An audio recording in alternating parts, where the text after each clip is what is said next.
We're going to do step 1 of focaccia bread. This is a super easy bread and it's really, really tasty.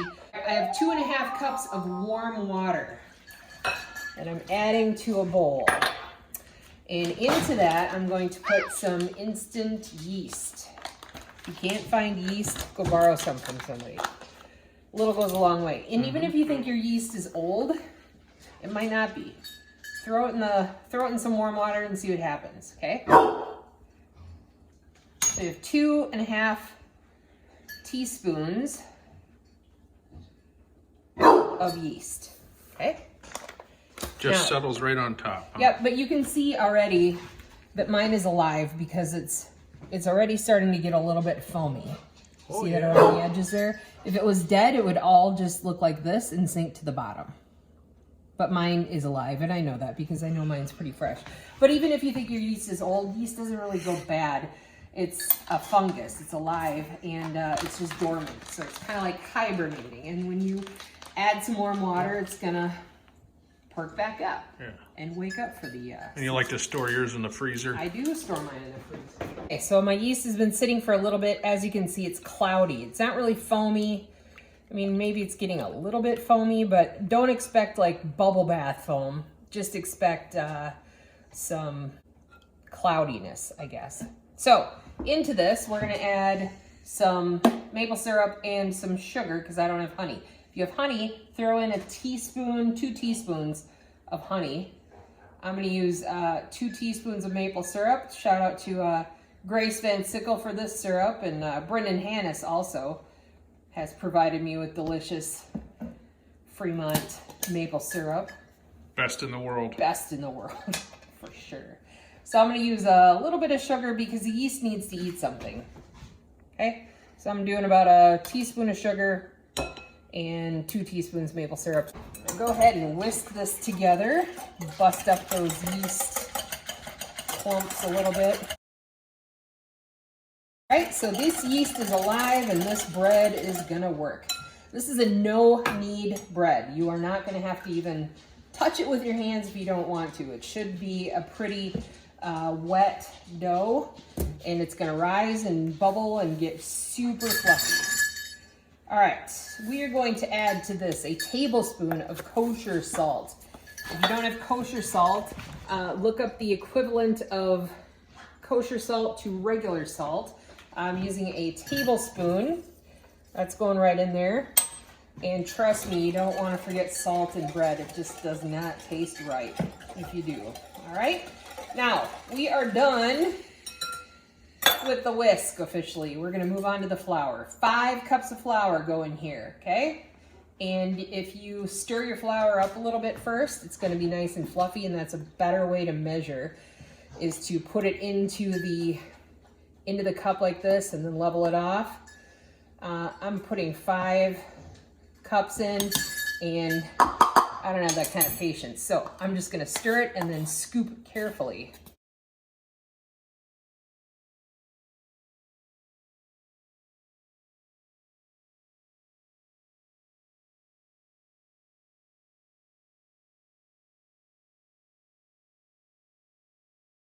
All right, then you're gonna just stir this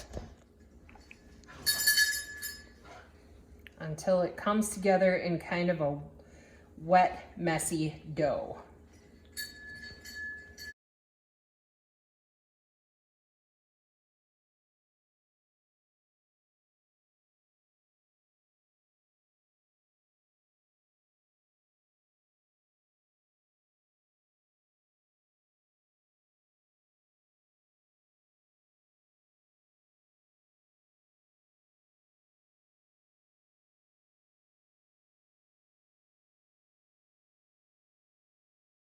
This needs a way bigger bowl than this in order to rise. And it's gonna go in the fridge overnight, and it's gonna probably double or triple in size. So I'm gonna grab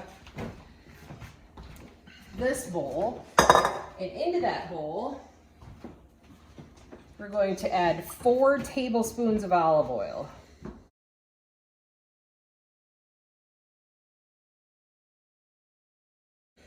And you wanna kind of Get it up the sides, coat the sides a little bit with this. And trust me, it's gonna get this tall, all right? Then, you're gonna just dump your dough into your bigger bowl. All right. And it looks like a lot of olive oil, but that's okay because this is going to have a nice crispy bottom crust on this bread, which I'll show you tomorrow. So what I'm gonna do now is just flip it so that some of that oil gets on the bottom. Okay, so the dough is covered in oil. All right, and as it rises, it's gonna go up the sides, but they're kind of oiled already, so it's not going to stick to the bowl, okay? This gets saran wrap, it goes over the fridge. You wanna wait about 9 hours before you do anything else with it, okay? So we'll see you back here tomorrow. We'll make this for lunch.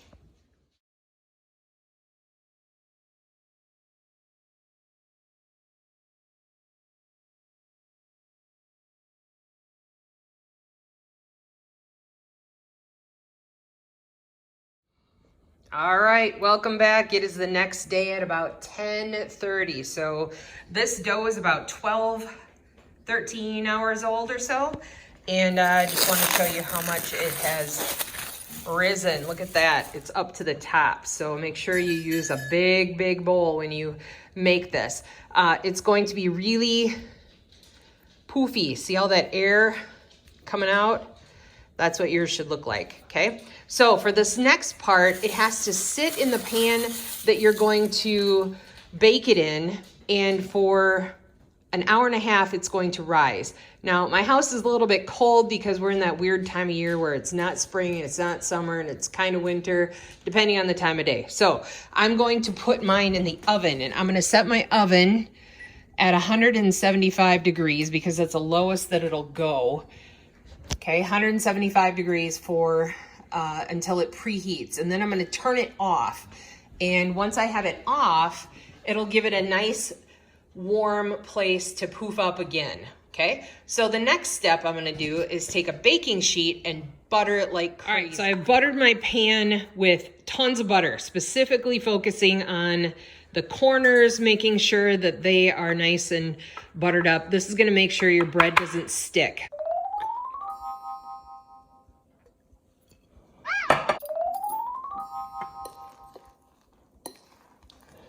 Just fold this over.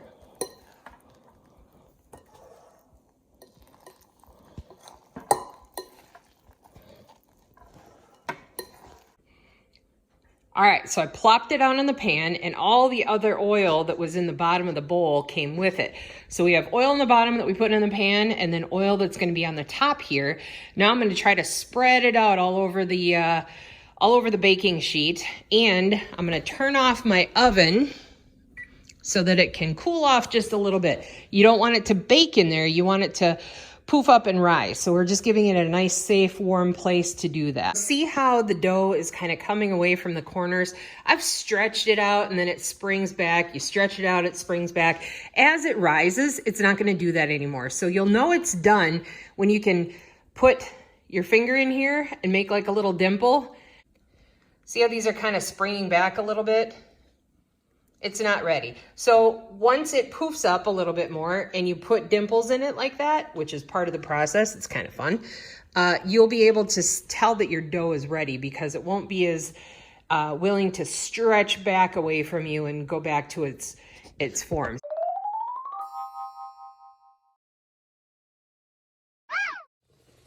Okay, this is the super fun part. It's been in the oven for about an hour and a half. And now we're gonna take it out and do the next step before we bake it. Oh.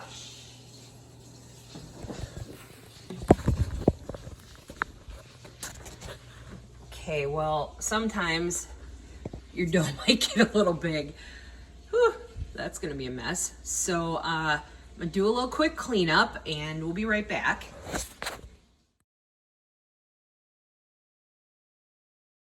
I'm going to put rosemary on the top. I don't like the big long sticks of rosemary. I like them a little bit more crumbled up, and so I'm going to use my mortar and pestle to kind of grind up some rosemary.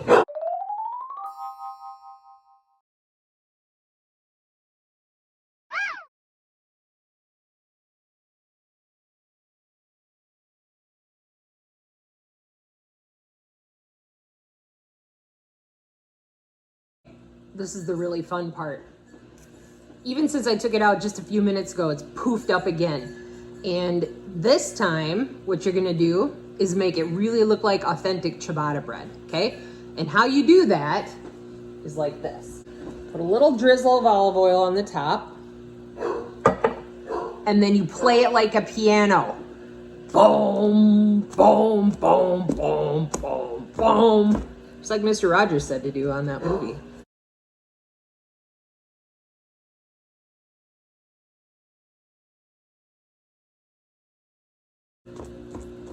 And I don't know why you do this, but it's fun.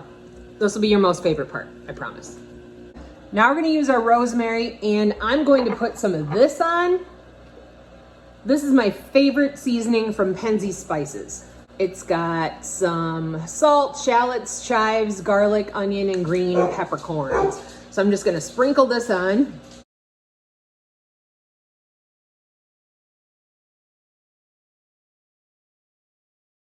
And my ground up rosemary. I'm gonna be pretty liberal with this.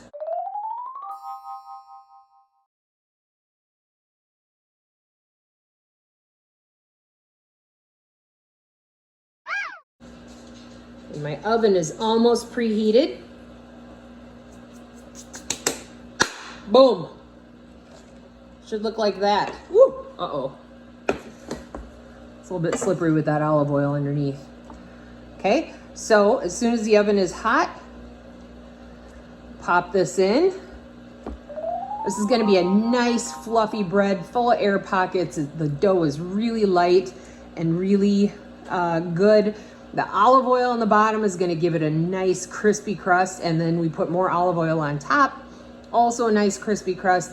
And when you pull it out of the oven, you can put some garlic butter on. I'll show you the final product in about half an hour after we pop it in the oven. It takes about 20-25 minutes. You want a nice brown tan top on this, and that's how you know it'll be done. Just out of the oven. Woo. Fresh, hot, and delicious. Focaccia.